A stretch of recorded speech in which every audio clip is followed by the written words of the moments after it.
एक खास सवाल जो हर एक हिंदू पूछता है कि रामायण के बाद आखिर हनुमान जी कहाँ गए, इनके बारे में कोई वर्णन क्यों नहीं मिलता है। तो आज के इस खास वीडियो में हम आपको बताएंगे कि रामायण के बाद हनुमान जी आखिर कहाँ गए।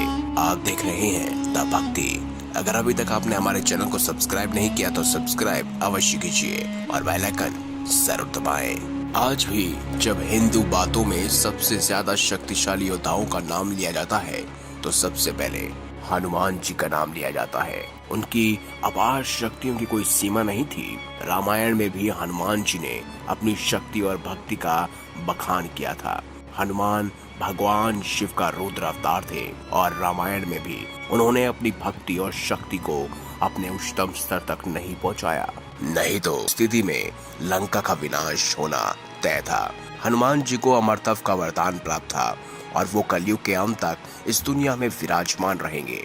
लेकिन हमारे मन में एक प्रश्न उठता है कि रामायण के बाद आखिर हनुमान जी का क्या हुआ। हनुमान जी आप कहाँ हैं? दरअसल दोस्तों, रामायण के बाद महाभारत में भी 2 बार हनुमान जी के होने की बात की गई। पहली बार जब भीम जंगल में थे तो रास्ते में उन्हें एक बुजुर्ग वानर मिला।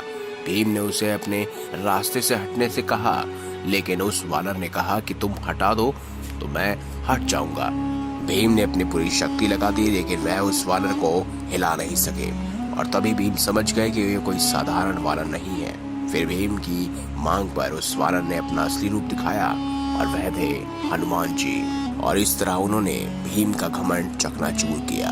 और दूसरी बार वह अर्जुन के रथ के ध्वजा पर विराजमान थे, जिसकी वजह से अर्जुन का रथ कभी भी ग्रस्त नहीं हुआ।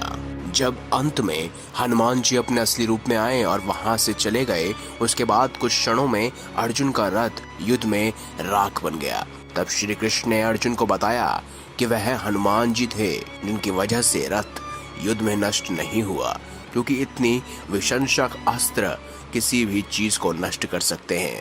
लेकिन हनुमान जी आपके रथ में विराजमान थे, इसीलिए आपके रथ को कुछ नहीं हुआ।